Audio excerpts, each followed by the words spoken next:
Science and education world में आपका स्वागत है दोस्तों मैं आशुतोष व्यास ऑर्गेनिक केमिस्ट्री की सीरीज़ में आज आपके लिए लेकर आया हूँ chemical reaction of hello alkene. दोस्तों कल हमने हेलो एल्कीन्स की प्रिपरेशन पढ़ ली थी, उनका इंट्रोडक्शन, उनका नोमेनक्लेचर और उनका जो कार्बन हेलोजन बॉन्ड है उसका नेचर हमने पढ़ लिया था।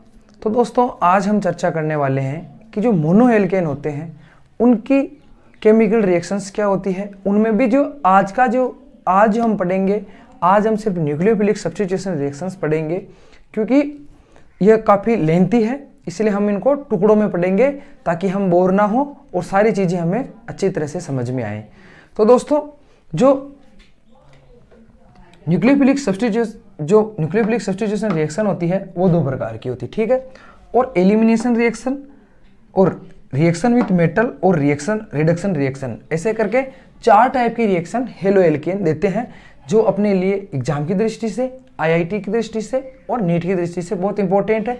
जिसमें से न्यूक्लियोफिलिक सब्स्टिट्यूशन रिएक्शन बहुत इंपॉर्टेंट है क्योंकि दोस्तों इनमें क्या कि कुछ अंदर वाली बात पहुंच लेते हैं, यानी रिएक्शंस तो हो ही रही है, हमें सबको पता है कि उसमें रिएक्टेंट कौन सा होगा, प्रोडक्ट कौन सा होगा, लेकिन इनमें क्या है कि इसमें कुछ ऐसे कुछ टॉपिक्स हैं जिनसे क्वेश्चन उठते हैं, तो वो हमारे लिए पढ़ना बहुत जरूरी है। तो चलो हम अब शुरू करते हैं सीधे ही न्यूक्लियोफिलिक सब्स्टिट्यूशन रिएक्शन।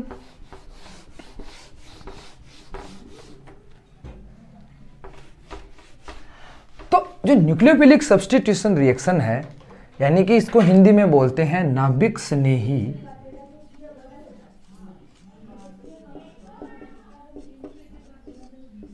प्रतिस्थापन, ठीक है। अब नाभिक स्नेही प्रतिस्थापन अभिक्रिया, ठीक है। अब जो ये न्यूक्लियोफिलिक सब्स्टिट्यूशन रिएक्शन है होगा क्या, इसका मतलब ये है कि इसमें क्या होंगे, क्या होंगे, ग्रुप होंगे, यानी एक वो ग्रुप लिविंग ग्रुप और एक अटैकिंग ग्रुप, ठीक है।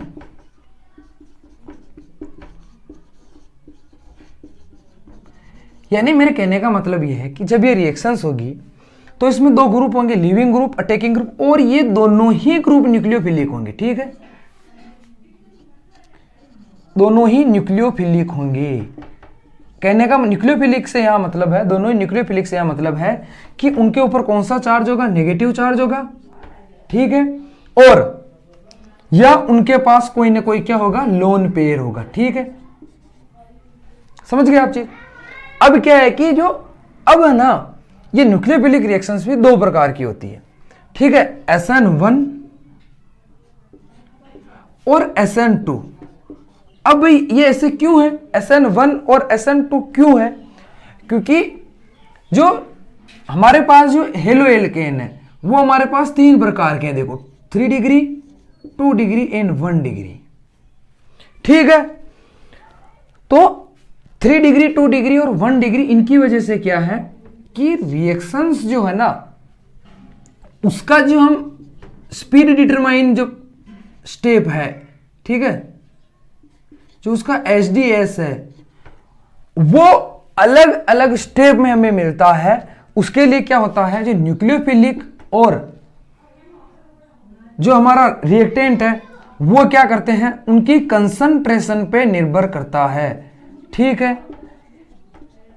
क्या करता है HDS, या मैं कहूं कि इसकी जो स्पीड है वो किस पे निर्भर करेगी, इनके कंसंट्रेशन पे। तो उस आधार पे ये 2 टाइप का है। तो सबसे पहले तो हम समझते हैं कि भाई ये न्यूक्लियोफिलिक सब्स्टिट्यूशन रिएक्शन क्या है, ठीक है। ये क्या है, इन चीजों का समझना, ये बेस है, ये जानना बहुत ज्यादा जरूरी है, ठीक है।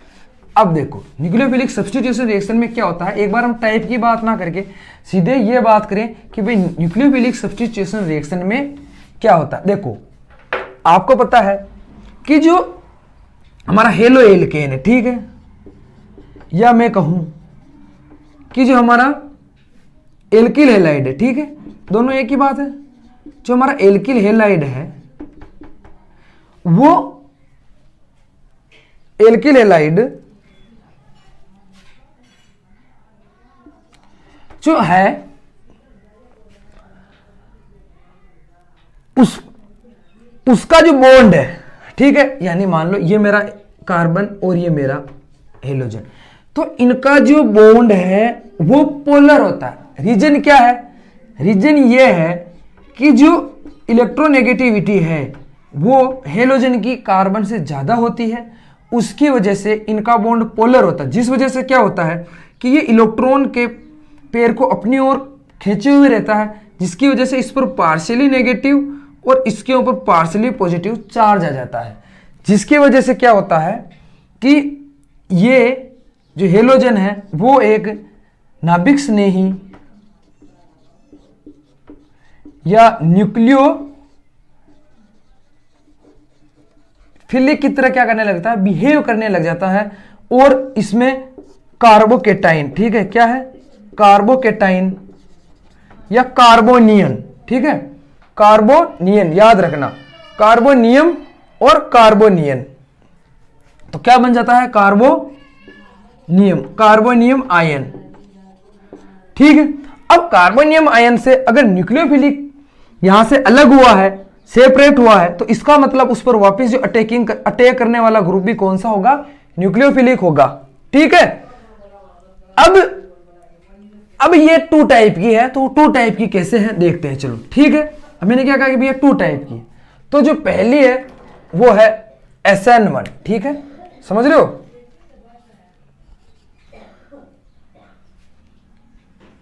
SN1। और अब SN1 में क्या होता है, देखो पहले मेरी बात को समझो, SN1 रिएक्शन होती है, उसमें क्या होता है, कार्बोकेटाइन इंटरमीडिएट बनता है। पहले क्या होगा, फर्स्ट स्टेप में क्या होगा, कार्बन से जो हमारा हेलोजन आयन है वो अलग हो जाएगा, जिसकी वजह से क्या होगा, कार्बन क्या बनेगा, केटाइन बनाएगा, और उस जो रिएक्शन है उसकी स्पीड उस कार्बोकेटाइन की कंसंट्रेशन पर निर्भर करती है। यानी कि SN1 का जो पूरा नाम है, क्या है, SN1 का पूरा नाम है यूनिमोलिक्यूलर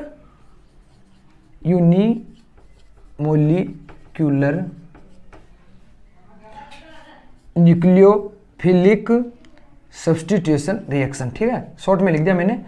यानी क्या है, यूनिमोलिक्यूलर, यानी मैं बात करूं, अगर मैं हिंदी में जाऊं तो एक अणुक, इसका क्या मतलब है, एक अणुक, यानी कि जो हमारी रिएक्शन की स्पीड है वो किस पर निर्भर कर रही है, एक ही अणु पर, किस पर, एक ही अणु पर, ठीक है, यानी यूनिमोलिक्यूलर पर। तो उस वजह से इस रिएक्शन को हम क्या बोलते हैं, SN1 यानी सब्स्टिट्यूशन न्यूक्लियोफिलिक रिएक्शन। और ये किस पर निर्भर कर रही है भैया, सिर्फ एक अणु पे ही ये निर्भर कर रही है, यानी सिर्फ एक मॉलिक्यूल पे ही स्पीड, पूरी की पूरी रिएक्शन की स्पीड है वो इस पर डिपेंड है। इस वजह से ये रिएक्शन क्या कहलाती है, यूनिमोलिक्यूलर कहलाती है। और ये 2 स्टेप में होती है, याद रखें 2 स्टेप में होती है, ठीक है, 2 स्टेप में होती है। और एक और चीज आप याद रखें, और जो फर्स्ट स्टेप होता है जिसमें कार्बन और हेलोजन अलग अलग होते हैं, उनका सेपरेशन होता है, तो जो फर्स्ट स्टेप है वो कौन सा रहेगा, स्पीड डिटरमाइन स्टेप रहेगा, ठीक है, याद रखें। और एक और चीज याद रखने लायक यहां है कि भाई अब कार्बोकेटाइन बनेगा, अब हमें पता है, ठीक है, यानी कि ठीक है, ये चीजें आप समझ चुके हो। अब हमने क्या है, अब हमने पढ़ा है कि भाई जो कार्बोकेटाइन है, क्या पढ़ा हमने, कार्बोकेटाइन, हम कार्बोकेटाइन पढ़ चुके हैं, ठीक है, टाइप्स ऑफ इंटरमीडिएट्स में हम कार्बोकेटाइन पढ़ चुके हैं। तो जो कार्बोकेटाइन है, ठीक है, उनमें जो 3 degree carbocation, 2 degree carbocation, 1 degree का, इनमें जो सबसे ज्यादा स्टेबल है वो 3 डिग्री कार्बोकेटाइन होता है। इसीलिए जो 3 डिग्री एल्किल हैलाइड है वो SN1 रिएक्शंस देंगे, ठीक है, समझ चुके हो आप। अब आपसे कोई क्वेश्चन पूछ ले कि भाई SN1 ही मतलब tertiary alkyl halide SN1 reaction क्यों देते हैं, तो उसका एक ही रीजन है, क्योंकि 3rd डिग्री कार्बोकेटाइन ज्यादा स्टेबल होता है, ठीक है। तो अगर मैं बात करूं कि मान लो जो मेरा जो एल्किल हैलाइड है उस पर कोई एक ही प्रकार का हेलोजन लगा है, तो उनकी अभिक्रियाशीलता क्या होगी, तो देखो मान लो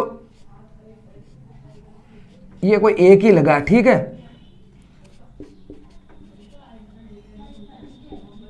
और ये हो गया 3rd डिग्री, और ये 2 डिग्री, और ये 1 डिग्री। तो दोस्तों जो 2 डिग्री है, 1 डिग्री है, उनमें जो सबसे ज्यादा रिएक्टिव होगा वो 3 डिग्री हेलाइड होगा, उसका एक ही रीजन है। ये टर्सरी हेलाइड होगा, उसका एक ही रीजन है भैया, क्योंकि इनका जो कार्बोकेटाइन बनेगा वो मोर स्टेबल होगा 2 डिग्री और 1 डिग्री से, जिसकी वजह से आराम से ये रिएक्शन कर पाएंगे, और उसी की वजह से ही ये पूरी रिएक्शंस इसके कंसंट्रेशन पर डिपेंड करेगी, ठीक है।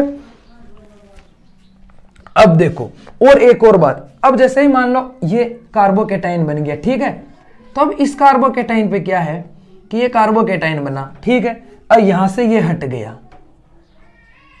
तो अब क्या है कि जैसे ये यहां से हटा, आने वाला जो अटैकिंग ग्रुप है, ठीक है, मान लो उसको एजी से डिपेंड, तो अटैकिंग ग्रुप है वो इसके इधर भी किधर भी साइड, दोनों ही साइड वो इससे अटैच हो सकता है। इसीलिए हमें क्या है, इसका रेसिमिक मिश्रण मिलेगा। क्या मिलेगा? रेसिमिक मिक्सचर मिलेगा। रेसिमिक मिक्सचर क्या होता है कि आने वाला जो सनलाइट है, अगर हम उसको इसके ऊपर एक वर्णी सनलाइट को इसके ऊपर गिराएंगे तो वो उसको वापस उसी दिशा में ही मोड़ देगा। मैंने आपको रेसिमिक मिक्सचर के बारे में ऑप्टिकल आइसोमेरिज्म में बता रखा है, और आप जानते भी हैं, 12th में है, ये 11th वाले तो पढ़ेंगे नहीं, 12th वाले बीएससी वाले आपको पता। तो क्या मिलेगा हमें प्रोडक्ट? रेसिमिक मिक्सचर मिलता है। अब क्वेश्चन आईआईटी में और नीट में यहां से आता है कि कौन सी रिएक्शन में हमें रेसिमिक मिक्सचर बनेगा। ये क्वेश्चन आया हुआ है कि कौन सी रिएक्शन में हमें रेसिमिक मिक्सचर बनेगा। तो याद रखें SN1 रिएक्शन में क्या मिलेगा? रेसिमिक मिक्सचर मिलेगा, ठीक है। अब हम एक बार ओवरऑल रिएक्शन पे चलते हैं, एक रिएक्शन करके देखते हैं कि भैया इस रिएक्शन का प्रोडक्ट कैसे मिलेगा। देखो, ठीक है, तो मान लो मेरे पास टर्सरी ब्यूटाइल क्लोराइड, ठीक है, मेरे पास क्या है भैया? मेरे पास टर्सरी ब्यूटाइल क्लोराइड है, ठीक है। तो ये लो, मेरे पास क्या है, मान लो ये मेरा टर्सरी क्लोराइड बोल रहा हूं मैं, और ठीक है।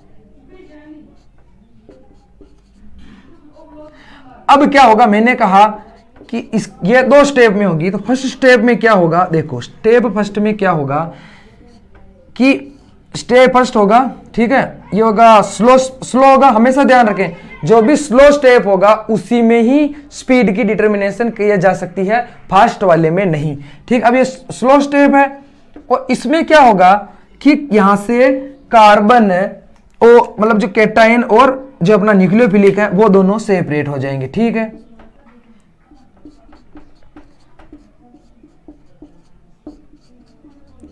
ओके, ठीक है, समझ गए आप, दोनों सेपरेट हो गए। और ये Cl-, ठीक है, सेपरेट क्यों हुए? क्योंकि भैया इसने सारे के सारे इलेक्ट्रॉन को अपनी ओर खींच लिया। अब जो स्पीड है वो इसकी कंसंट्रेशन पे डिपेंड कर रही है, इसलिए ये क्या है? SN1, ठीक है। अब स्टेप 2 में क्या होगा? देखो, स्टेप 2 में क्या होगा कि अब अटैकिंग ग्रुप इस पे अटैक करेगा।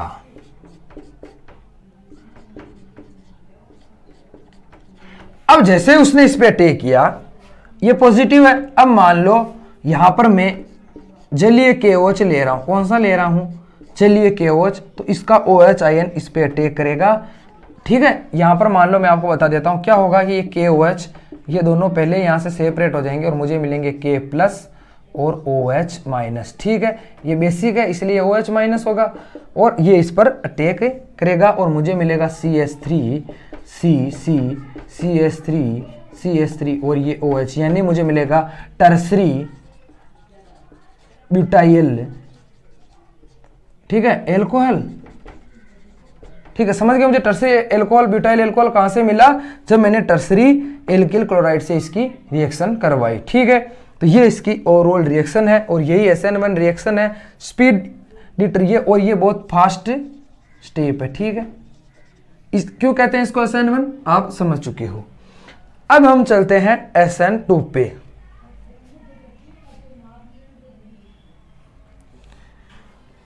अब देखो, अब SN2 क्या है? SN2 बिल्कुल इसकी उल्टी है, ठीक है। अब वो क्यों है उसका भी रीजन आपको बताएंगे। देखो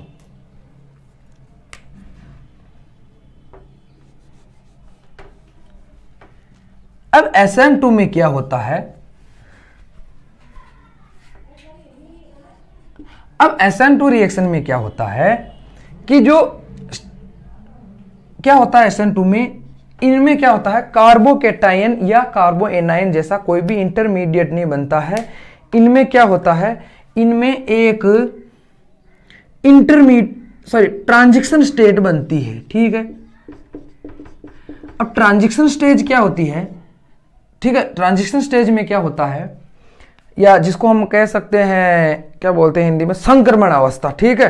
ट्रांजिशन स्टेट में क्या होता है कि जो संक्रमण अवस्था होती है उसमें क्या होता है कि जो आने वाला मतलब अटैकिंग ग्रुप और जो लिविंग ग्रुप है वो दोनों ही एक बार के लिए या एक स्टेप में वो दोनों ही उस एल्किल में या उस कार्बोकेटाइन या जो अपना कार्बन है उससे जुड़े हुए होते हैं, फिर वो अलग होते हैं। यानी ये रिएक्शन एक ही स्टेप में कंप्लीट होती है, ठीक। क्या होती है, ये एक ही स्टेप में कंप्लीट हो जाती है और इसमें जो आने वाला जो अटैकिंग ग्रुप और निकलने वाला जो अपना लिविंग ग्रुप है वो ट्रांजिशन स्टेट उसी को ही बोलेंगे जिसमें वो दोनों साथ साथ में ही अपना जो मतलब रिएक्टेंट है उससे जुड़े हुए रहते हैं। देखो तो ये मान लो ये मेरा, ठीक है। यानी इसकी मेन बातें बताता हूं। एक तो इसमें ट्रांजिशन स्टेट बनती है और उस वजह से क्या होता है कि जब ये दोनों ही साथ में जुड़े रहेंगे और फिर हटेगा तो जो इस अभिक्रिया का जो वेग है, अभी जो रिएक्शन की जो स्पीड है, ठीक है, रिएक्शन की जो स्पीड है वो न्यूक्लियोफिलिक और जो अपना रिएजेंट है या अपना रिएक्टेंट है उसकी कंसंट्रेशन पे डिपेंड करेगा, ठीक है। उसकी कंसंट्रेशन पे डिपेंड करेगा, इसीलिए ये SN2 कहलाती है या बायोमोलिकुलर या द्विअणुक, ठीक है। समझ गए आप। और ज्यादा कुछ डिफरेंट नहीं है SN1 और SN2 में, रिएक्शंस वैसे ही होगी, बस इसमें ट्रांजिशन स्टेट बनेगी और जो रिएक्शन की स्पीड है वो न्यूक्लियोफिलिक रिएक्टेंट के और न्यूक्लियोफिलिक और रिएक्टेंट के कंसंट्रेशन पे डिपेंड करेगी। और आने वाला जो, और अब जो इसमें क्या होगा कि जैसे ही मान लो, अब इसकी हम क्या कर लेते हैं ये सब, अब इसकी हम पता करते हैं अभिक्रियाशीलता क्या है। देखो इसमें क्या होता है, जब यहां पे एक, ठीक है,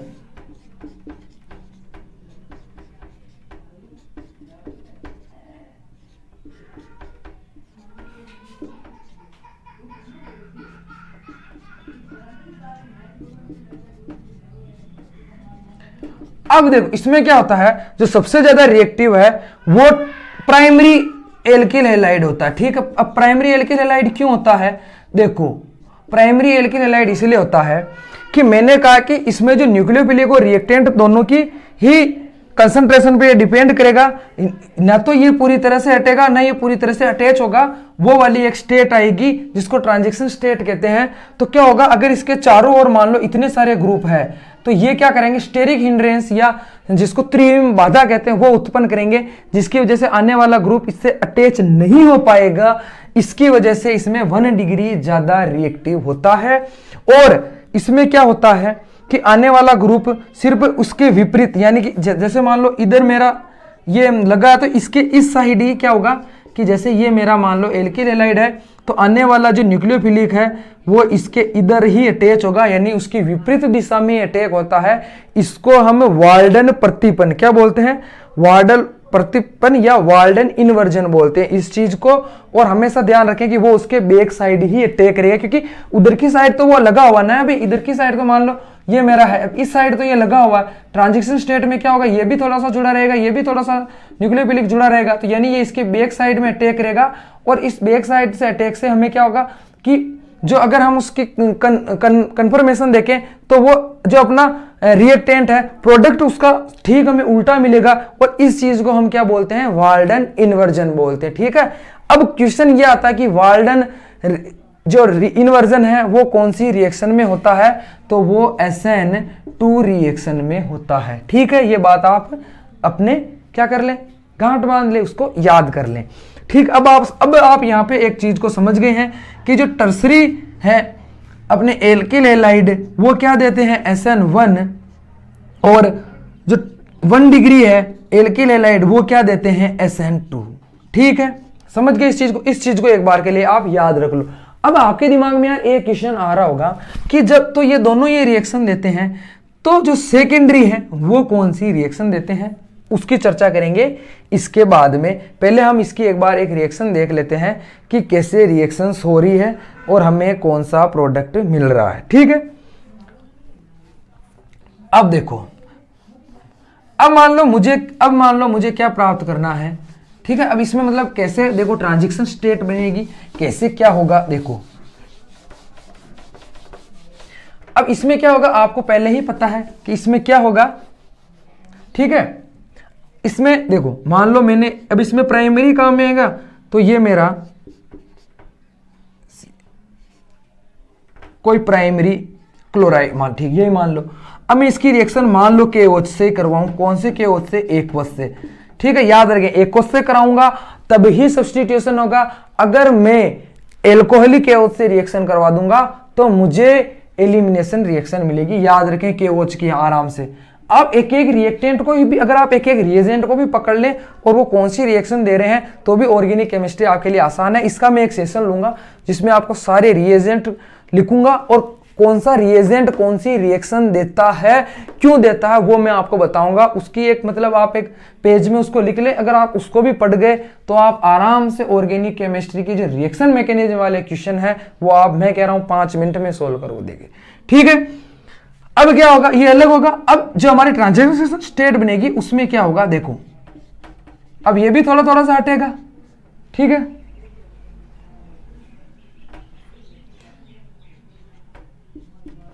अब इसको ऐसे समझो कि भाई ये थोड़ा थोड़ा सा हटा और ये थोड़ा थोड़ा सा यहां से अटैच, मतलब ना तो ये कंप्लीट ये हटा और ना ये कंप्लीट जुड़ा, तो ये जो स्टेट है वो कहलाती है ट्रांजिशन स्टेट। ठीक है, अब क्या है और आगे यही किस में बदल जाता है, हमारे प्रोडक्ट में बदल जाता है और हमें क्या मिल जाएगा, प्राइमरी एल्कोहल। ठीक है, तो अब आप देखो ये जो पूरा का पूरा हो रहा है वो एक ही स्टेप में हो रहा है। ये ट्रांजिशन स्टेट को हम रिएक्शन में डिटरमाइन नहीं कर सकते, ये सिर्फ हमारी इमेजिन है। याद रखें ऑर्गेनिक केमिस्ट्री में बहुत सारी रिएक्शन को हमें इमेजिन करना पड़ता है कि देखो इधर से ग्रुप अटैक कर रहा है, इधर से ग्रुप अटैच हो रहा है। ठीक है, तो ये ट्रांजिशन स्टेट मतलब ये ट्रांजिशन स्टेट को डिटरमाइन तो कर पाते हैं लेकिन हम इसको प्रोडक्ट के रूप में प्राप्त नहीं कर सकते, क्योंकि भाई ये जो स्टेज है न तो ये जुड़ा हुआ है न ये निकला हुआ है। तो अब इसको तो वापस क्या करना, और इसकी एनर्जी भी क्या बहुत हाई होती है। सबसे बड़ा रीजन तो ये है कि इसकी एनर्जी बहुत हाई होती है। तो उस हाई एनर्जी की वजह से अगर इसको लो एनर्जी पे आना है तो इसको एक न एक कंपाउंड को बाहर निकालना होगा ताकि ये प्रोडक्ट प्राप्त करके एक स्टेबल अवस्था प्राप्त कर सके। ठीक है, ये हो गई आपकी SN1 रिएक्शन और SN2 रिएक्शन। अब मैंने आपको कहा कि भैया जब जो टर्सरी है, टर्सरी एल्किल हैलाइड अगर SN1 दे रहे हैं और 1 डिग्री हैलाइड अगर SN2 रिएक्शन दे रहे हैं तो 2 डिग्री क्या करेंगे, या मैं कहूं कि जो सेकेंडरी। ठीक है, अब हम चर्चा कर रहे हैं इन सबसे हटके टॉपिक पे कि जो सेकेंडरी है, कौन से वाले, secondary alkyl halide, secondary alkyl halide क्या करेंगे। ठीक है, तो सेकेंडरी एल्किल हैलाइड क्या करेंगे कि इनकी जो रिएक्शन है वो डिपेंड करेगी किस पर, न्यूक्लियोफिलिक पर और सॉल्यूशन पे, सॉल्वेंट पे, किस पे निर्भर करेगी, सॉल्वेंट पे। ठीक है, सॉल्वेंट पे कैसे देखो बता देते हैं वो भी, यानी कि अब अपने पास जो सॉल्वेंट है वो है पोलर और नॉन पोलर। ठीक है, अगर मैं जो ये सेकेंडरी एल्काइल हैलाइड है अगर इसको मैं मान लो पहले क्या करें, डिसोल्व करेंगे। अगर मैं इसको इसकी रिएक्शन मतलब उसको मीडियम बोलते हैं, अगर मैं पोलर, ठीक है किसके, अगर मैं पोलर सॉल्वेंट के मीडियम में इसकी रिएक्शन करवाऊं तो मुझे ये SN2 देगा। और अगर मैं इसकी रिएक्शन नॉन पोलर, ठीक है, रिएजेंट में करवाऊं तो ये मुझे SN1 दे, SN1 प्रोडक्ट देंगे या SN1 रिएक्शन से ये रिएक्शन करेंगे। ठीक है, समझ गए? समझो इस चीज को कि अगर मैं नॉन पोलर मतलब उसको डिजोल्व करके रिएक्शन करूंगा, अगर मैं नॉन पोलर में रिएक्शन करवाऊंगा, जैसे बेंजीन है, पेट्रोल है, एसीटोन, इनमें अगर मैं इसको डिजोल्व करके इसकी रिएक्शन करवाऊंगा तो मुझे क्या मिलेगा, जो मेरा प्रोडक्ट है वो SN1 रिएक्शन से मिलेगा। और अगर मैं इसको पोलर सॉल्वेंट जैसे क्लोरोफॉर्म है, ठीक है, ये पोलर सॉल्वेंट, अगर मैं इनको इसमें डिजोल्व करके इसकी रिएक्शन करवाऊं तो मुझे क्या मिलेगा, SN2 प्रोडक्ट मिलेगा। यानी कि जो रिएक्शन का मैकेनिज्म है वो SN2 से होगा। ठीक है, तो सेकेंडरी एल्किल हैलाइड की रिएक्शन किस पे डिपेंड करेगी, न्यूक्लियोफिलिक पे और सोलवेंट पर निर्भर करेगी। द नेचर, सोलवेंट के नेचर पे निर्भर करेगी कि वो कैसा सोलवेंट है। ठीक है, तो ये आपका न्यूक्लियोफिलिक सब्स्टिट्यूशन रिएक्शन SN1 और SN2 कंप्लीट होता है। अब हम देखेंगे कि ये किस किस प्रोडक्ट के साथ कौन सी रिएक्शन देता है। यानी कि अब SN1 और SN2 ये तो टाइप हो गए। ठीक है, 3 डिग्री होते ही अगर आपको टर्सरी एल्किल हैलाइड दे दे तो आपको किस हिसाब से मैकेनिज्म बनाना है, किस हिसाब से मैकेनिज्म बनाना है आपको, SN1 के हिसाब से। ठीक है, अब वो तो आप आपके हिसाब से अब देख लेना। ठीक है, यानी कि अब मैं बात करूंगा, अब हम प्रोडक्ट की बात करेंगे। ये तो हो गया इनके टाइप्स की बात। अब मान लो मुझे क्या बनाना, अब हम क्या करेंगे, देखो, ठीक है, वहां पर बुक्स में मेरे हिसाब से देखो, अब मुझे इसकी रिएक्शन करवानी है साइनाइड से। ठीक है, पोटेशियम साइनाइड और सिल्वर साइनाइड। ठीक है, अब पोटेशियम साइनाइड में क्या होता है, जो इनमें इनके बीच में बॉन्ड होता है वो आयोनिक होता है। ठीक है, पोटेशियम और साइनाइड। जबकि AgCN में क्या होता है, इनके बीच में जो बॉन्ड होता है वो होता है कोवलेंट बॉन्ड, और तो Ag और Cn। ठीक है, इसका मतलब अगर मैं इनको यहां से अलग अलग करूं तो ये पॉजिटिव के रूप में और ये नेगेटिव के रूप में मिलेगा। ठीक है, और इनको अगर मैं इनका मतलब ब्रेक डाउन करवाऊं तो क्या होगा कि इन दोनों के बीच में तो बॉन्ड है, उसकी वजह से क्या होगा भाई, इन दोनों के बीच में तो कौन सा कोवलेंट बॉन्ड है, तो उसकी वजह से क्या होगा कि ये इस और इसके पास क्या लोन पेयर है। अगर मैं इसकी रिएक्शन किसी भी एल्किल हैलाइड से करवाऊं तो अगर एल्किल हैलाइड से करवाऊं तो क्या होगा, ये यहां से न्यूक्लियोफिलिक के रूप में टूटेगा। ठीक है, न्यूक्लियोफिलिक के रूप में तो टूटेगा ही, लेकिन इसके पास क्या लोन पेयर है, तो इसमें क्या होगा कि कार्बन से ये नाइट्रोजन जाके अटैच हो जाएगा। तो इसको तो हम बोल देंगे साइनाइड। ठीक है, क्या बोल देंगे इसको हम, साइनाइड, और इसको बोल देंगे हम आइसोसाइनाइड। ठीक है, चीज को समझना। ठीक है, अब रिएक्शंस कैसे होगी, देखो, अब रिएक्शन ये होगी कि अगर मुझे अब एल्किल साइनाइड बनाना है, क्या बनाना है, देखो, सीधी सीधी सी बात भाई, मुझे एल्किल साइनाइड बनाना है तो एल्किल साइनाइड कैसे बनेगा, ठीक है, बनेंगे सारे उनसे। तो अगर मुझे एल्किल साइनाइड बनाना है तो मैं रिएक्शन किससे करवाऊंगा, KCN से। और अगर मुझे आइसोसाइनाइड बनाना है तो मैं रिएक्शन किससे कराऊंगा, सिल्वर साइनाइड से। देखो कैसे, ये मेरा मान लो। ठीक है, अब इसमें क्या, अगर इसमें तो फिर वही, अगर मैं टर्सरी लूंगा तो SN2 को SN1 को फॉलो करेगा, और मैं अगर मैं 1 डिग्री लूंगा तो वो SN2 को फॉलो करेगा। लेकिन यहाँ पे आप रिएक्शन मैकेनिज्म समझ चुके हैं, वो मैकेनिज्म आप एग्जाम में देख लेना कि हमारा रिएक्टेंट क्या है। ठीक है, यहाँ पर मैं सिर्फ अपनी सुविधा के लिए क्या कर रहा हूँ, ठीक है, ये मान लो ये, अब मैं इसकी रिएक्शन अगर KCN से करूँ तो क्या होगा, देखो, ये यहाँ से अलग ब्रेक डाउन होगा, इसका ये पॉजिटिव और ये नेगेटिव, यहाँ पर इसका ब्रेक डाउन हो जाएगा, ये नेगेटिव और ये पॉजिटिव। तो अब क्या होगा कि जैसे ये अलग हुआ तो क्या होगा, ये यहां अटैक करेगा यहां से, ठीक है, कार्बन से, और ये इसके साथ चला जाएगा। ठीक है, तो मुझे मिल जाएगा एथिल साइनाइड। ठीक है, मुझे क्या मिल गया, इथाइल साइनाइड मुझे मिल गया। ठीक है, ये मेरा इथाइल साइनाइड, और यहां पे मुझे क्या मिल गया, KCl या पोटेशियम क्लोराइड। ठीक है, अब लेकिन अब मुझे अगर मुझे प्रोडक्ट के रूप में आइसोसाइनाइड चाहिए तो मैं क्या करूंगा, मैं यहाँ पे AgCN का यूज करूंगा। देखो रीजन क्या है उसका, रीजन यही है कि भाई AgCN का जो Ag और CN के बीच का जो बॉन्ड है वो कोवलेंट बॉन्ड है, जिसकी वजह से जब इनका ब्रेक डाउन होगा और नाइट्रोजन के पास क्या होगा, 2 लोन पेयर होंगे, उसकी वजह से नाइट्रोजन जाके क्या जुड़ जाएगा, उस कार्बन से जुड़ जाएगा। ठीक है, ये मेरा Ag, ये मेरा Cn। ठीक है, ये दोनों अलग अलग हुए, इसके पास क्या लोन पेयर है, तो ये जाके इससे अटैच होगा। ठीक है, कौन अटैच होगा इससे, नाइट्रोजन जाके अटैच होगा, यानी नाइट्रोजन की साइड से हमारा न्यूक्लियोफिलिक अटैच होगा यहाँ पे, और ये चला जाएगा इसके साथ। ठीक है, तो मुझे मिल गया CH3CH2NC। ठीक है, क्योंकि जिधर से अटैक होगा उधर से लिखेंगे, और ये वापस मिल गया मुझे AgCl।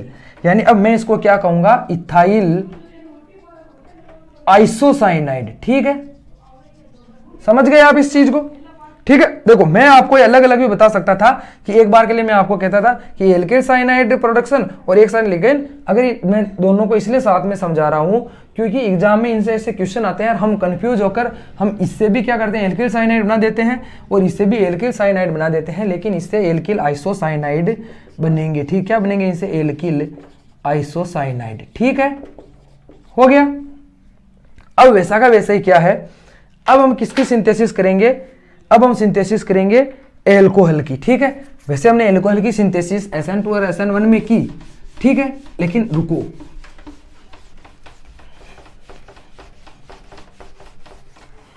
अब मुझे क्या करना है, अब मुझे एल्कोहल बनाना है। क्या बनाना है, अब मुझे एल्कोहल बनाना है, उसके लिए मैं उनकी कैसे रिएक्शन करवा दूं। लेकिन देखो, अब मान लो मुझे क्या बनाना है, चीज को समझना। अब मुझे क्या करना है, प्रोडक्शन करना है एल्कोहल का। अब मुझे मान लो कहे कि भैया तुम 3 डिग्री एल्कोहल बनाओ, और एक बंदा कह दे कि 1 डिग्री एल्कोहल बनाओ, तो सीधी सी बात है कि मेरे को 3 डिग्री बनाना है, तो मुझे SN1 मैकेनिज्म को फॉलो करना पड़ेगा, और यहाँ मुझे टर्सरी ब्यूटाइल क्लोराइड का यूज करना पड़ेगा। ठीक है,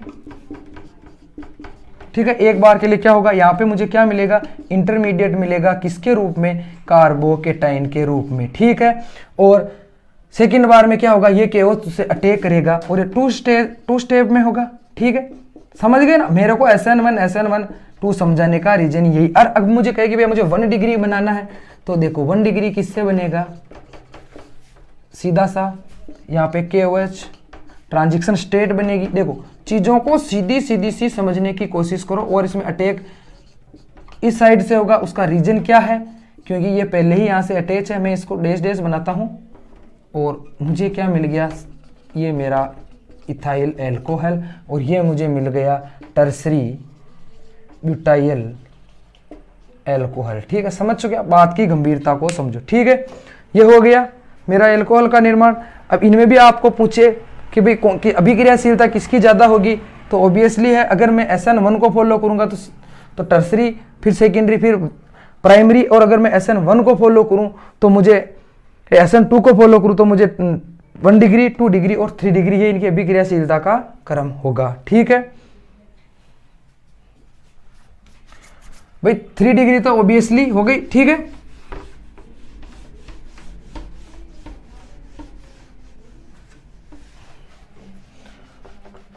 अब ये तो हो गई किसकी बात। अब देखो, अब एक चीज और देखना, सेम टू सेम वैसी रिएक्शन आ जाओ। एक होती है एल्किल नाइट्राइट, ठीक है, एल्किल नाइट्राइट, और एक होता है नाइट्रोएल्कीन। ठीक है,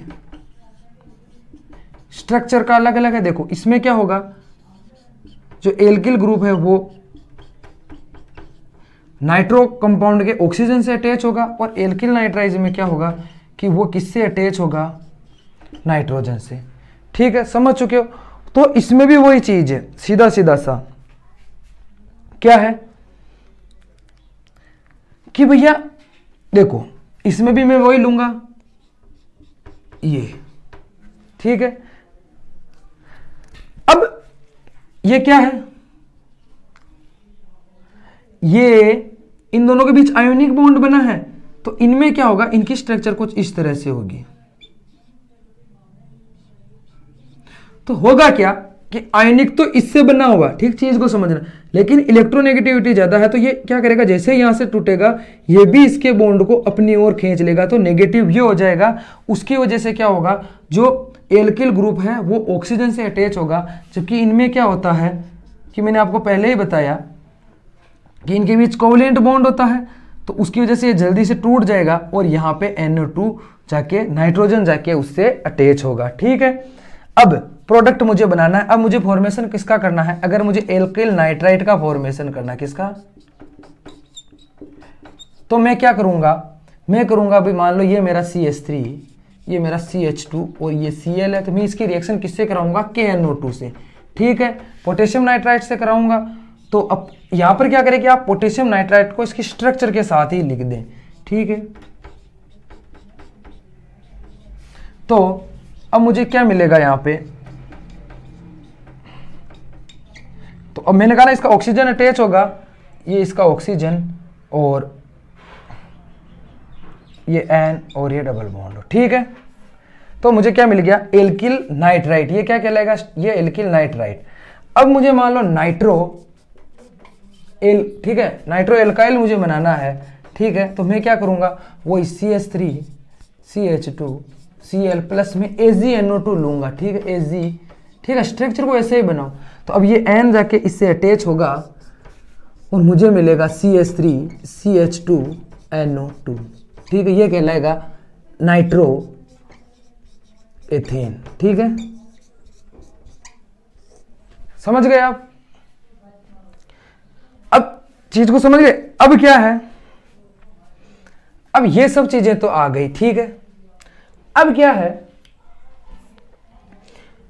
अब मान लो मुझे ईथर का फॉर्मेशन करना है। किसका फॉर्मेशन करना है? ईथर का फॉर्मेशन।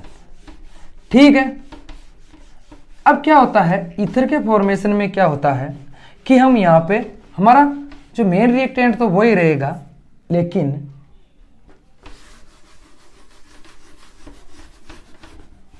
किसका फॉर्मेशन करना है? फॉर्मेशन ऑफ ईथर का। तो कैसे करेंगे देखो। ठीक है, ईथर का फॉर्मेशन हमें करना है। ठीक, अब ईथर का फॉर्मेशन कैसे करेंगे देखो।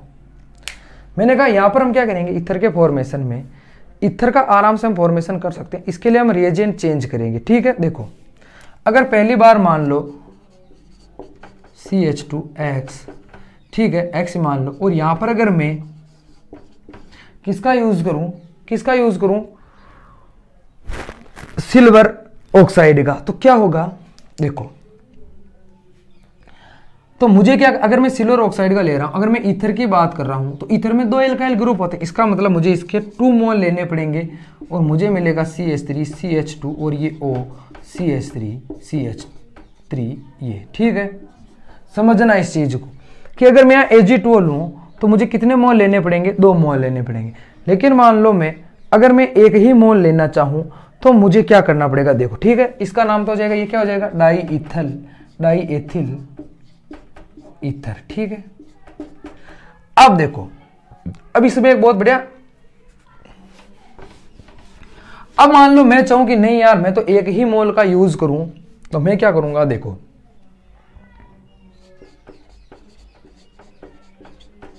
मैं यहां पे यूज करूंगा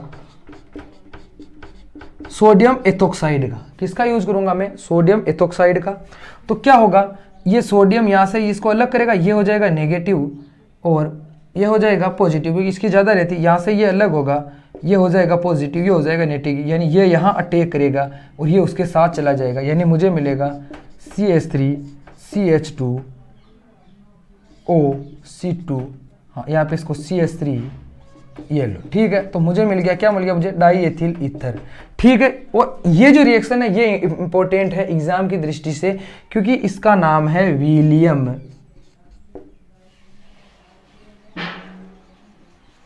सन सिंथेसिस। ठीक है, विलियमसन सिंथेसिस।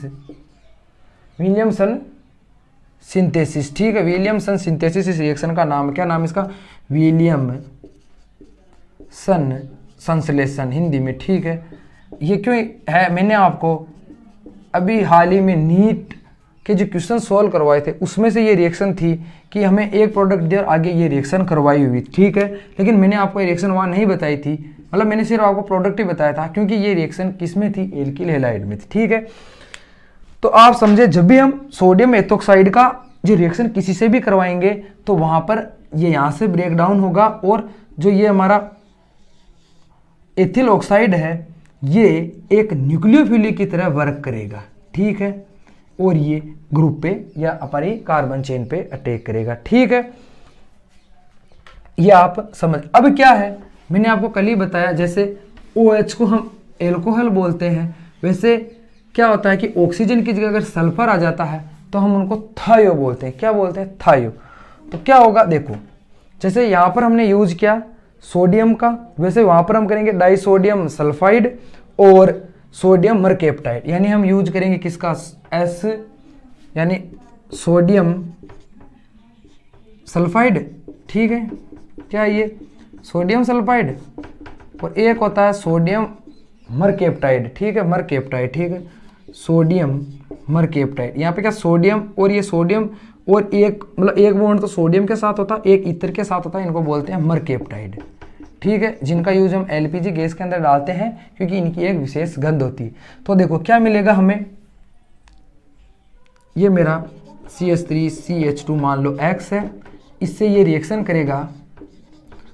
अब देखो मुझे ईथर बनाना है, तो क्या होगा कि यहाँ पर तो कोई है ही नहीं, यहाँ पर तो R ग्रुप है लेकिन यहाँ नहीं है, तो मुझे यहाँ पे क्या करना होगा, मुझे 2 मोल इनके लेने पड़ेंगे। तो क्या प्रोडक्ट मिलेगा देखो, CH3CH2, ये ऑक्सीजन की जगह क्या आ जाएगा? सल्फर आ जाएगा। और अब ये कहलाएंगे, क्या कहलाएंगे? थायो ईथर। क्या कहलाएंगे? थायो ईथर। ठीक है, ये लो। अब थायो ईथर का निर्माण कैसे करेंगे देखो, थायो बता दिया मैंने। तो ये क्या कहलाएगा? डाई एथिल थायो ईथर। ठीक है, क्योंकि इसको लैटिन में क्या बोलते हैं? थायो। और इनमें क्या होगा, या मैं ऐसा करता हूं, इसको RX ही लिख देता हूं। ठीक है, प्लस NaSR। तो क्या होगा, ये यहाँ से अलग होगा और मुझे मिलेगा, और ये यहाँ से अलग होगा और मुझे मिलेगा RSR। ठीक है, यानी डाई एल्किल थायो ईथर। समझ गए? ठीक है, तो इससे हम किसका निर्माण कर लेंगे? अब क्या मैंने कहा कि जो एल्किल हैलाइड होते हैं ना, उनका क्या है कि जो बॉन्ड होता है वो पोलर होता है, इसकी वजह से वो बहुत ज़्यादा रिएक्टिव होते हैं, बहुत सारी रिएक्शंस देते हैं। ठीक है, इन सभी रिएक्शंस में एक जो अपने लिए इंपॉर्टेंट रिएक्शन है वो कौन सी है देखते हैं, वो है फ्रीडल क्राफ्ट रिएक्शन। कौन सी? Friedel craft reaction. अब देखो जो फ्रीडल क्राफ्ट रिएक्शन यहां मैं क्यों बता रहा हूं, देखो क्राफ्ट रिएक्शन। देखो फ्रीडल क्राफ्ट रिएक्शन में क्या है कि जैसे जैसे हम एल्किल हैलाइड, जैसे अगर टर्सरी यूज करेंगे तो हमें क्या प्रोडक्ट मिलेगा देखो, अगर मान लो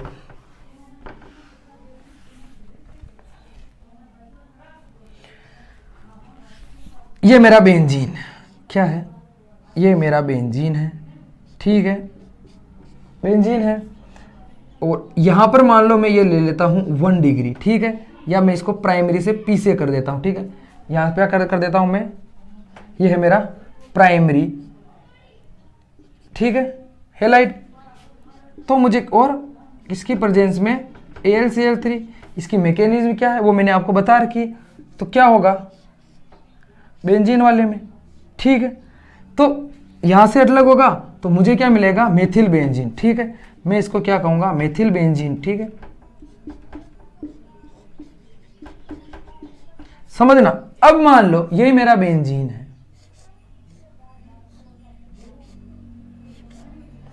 ठीक है, और अब मान लो मैं इसकी रिएक्शन है किसी सेकेंडरी, किसे करवाऊं? किसी सेकेंडरी, क्या करूं? किसी सेकेंडरी एल्किल हैलाइड से करवाऊं तो मुझे क्या मिलेगा देखो, तो वो यहां से अलग होगा तो मुझे, तो ये कार्बन भी यहां से अटैच होगा। तो अब देखो, तो यहां पे क्या होगा, इस चेन के लिए बेंजीन एक सब्स्टिट्यूएंट की तरह कार्य करेगा, तो हम इसको बोलेंगे आइसो प्रोपाइल बेंजीन। ठीक है, वैसे ही अब मान लो मैं इसकी रिएक्शन यहां से टर्सरी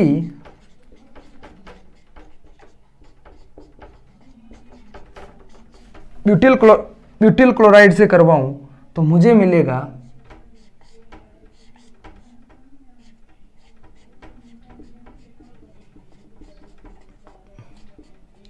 मुझे मिलेगा टर्सरी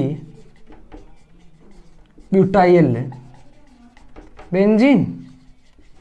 हो गया ना अलग अलग प्रोडक्ट। तो ये हो गया हमारा फिडेल क्राफ्ट रिएक्शन। अब मान लो इनसे हम एमीन भी प्राप्त कर सकते, ठीक है। अब एमीन की रिएक्शंस भी यहां बहुत इंपॉर्टेंट है। क्यों इंपॉर्टेंट है, देखो चीज को समझो। अब हम इनके एमीन तो बना सकते हैं, लेकिन समस्या क्या होती है, जब हम एमीन का निर्माण करते हैं तो वो अनकंट्रोल्ड रिएक्शन हो जाती है, हम उस पर कंट्रोल नहीं कर सकते और हमें लास्ट में टेट्रामेथिल अमोनियम टेट्राड मिल जाता है, ठीक है। कैसे, देखो, जिसको हम टेट्राड सोल्ट कहते हैं। कैसे, क्या होती है, ये रिएक्शन है, ये मान लो यहाँ पे मेरा कोई Cl ही ले लेते, चलो ठीक है। अब मैं क्या कराऊंगा, अमोनिया की इससे रिएक्शन कराऊंगा। किसकी रिएक्शन कराऊंगा, अमोनिया की प्रेजेंस ऑफ एल्कोहल, ठीक है। एक्वस अमोनिया, एल्कोहलिक अमोनिया, ठीक है। यानी अमोनिया को किस में घोल देंगे हम, एल्कोहल में पहले ही, ठीक है। तो क्या होगा कि ये अमोनिया है, इसके पास भी क्या है, 3 हाइड्रोजन है, तो वो हाइड्रोजन बार बार रिमूव होते जाएंगे और मुझे क्या मिलेगा, अलग अलग प्रोडक्ट मिलते जाएंगे, लेकिन मिक्सचर में वो अलग नहीं होंगे, ठीक है। देखो जैसे ये हुआ, ठीक है, यहां से एक हाइड्रोजन अलग हुआ, इसका एक बॉन्ड खाली हो गया, यहां से ये अलग हो गया, तो ये मुझे मिल गया, देखो CH3 CH2 Cl, ये हो गया 1 डिग्री अमीन मिल गया मुझे, ठीक है। देखो बात को याद रखना। अब क्या होगा, फिर से रिएक्शन होगी,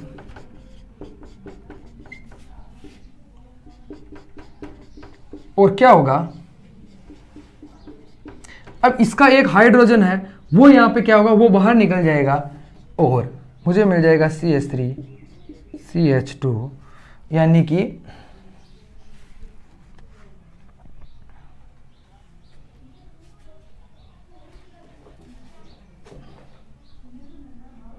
एक मिनट, मैं तभी देख रहा हूं, ठीक है।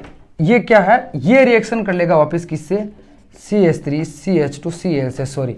अब यहाँ पे क्या होगा, फिर से ये इस पे अटैक करेगा, इसका तो Cl बाहर निकल जाएगा, इसका एक हाइड्रोजन यहाँ से बाहर निकलेगा और मुझे मिलेगा 2 डिग्री अमीन, ठीक है। अगर इनके नेम करूं तो ये हो जाएगा इथिलअमीन, ये हो जाएगा डाइइथाइलअमीन, ठीक है। अब क्या होगा, वापस इसी पर ही देखो, जब तक इस नाइट्रोजन के पास एक हाइड्रोजन रहेगा, और हाइड्रोजन एक बहुत अच्छा सब्स्टिट्यूएंट है, बहुत जल्दी प्रतिस्थापित होता है, तो क्या होगा, मुझे प्रोडक्ट मिलते जाएंगे।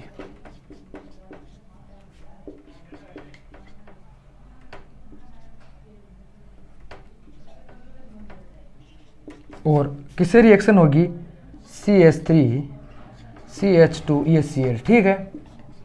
तो मुझे मिलेगा CH3 CH2 and CH3 2 CH3 और एक यहाँ से लग जाए। अब क्या है, फिर से वो रिएक्शन करेगा, ठीक है। उसको हम ऐसे लिख देते हैं CH3 CH2 एन, ठीक है। फिर से किसके साथ रिएक्शन करेगा, CH3 CH2 Cl के साथ। वो तो मुझे क्या मिल जाएगा, देखो ये मेरा N CH3। अब आप कहोगे यार इसके पास तो नाइट्रोजन मतलब हाइड्रोजन है, तो इसने कैसे रिएक्शन की, क्योंकि अब इसके पास भी तो एक लोन पेयर है, ठीक है।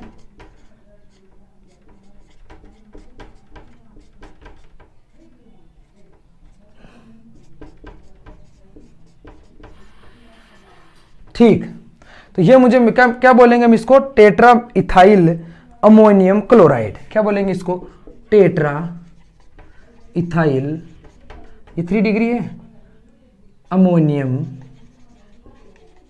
क्लोराइड, ठीक है। और ये पूरी चीज कहलाएगी, क्या कहलाएगी, और हम इसको बोलेंगे इसको हम बोलेंगे tetrad salt, ammonium tetra salt, यानी अमोनियम का चतुष्क लवण, ठीक है। और अब देखो इसी के साथ यहाँ पे न्यूक्लियोफिलिक सब्स्टिट्यूशन रिएक्शन आपकी हेलो एल्केन की कंप्लीट होती है।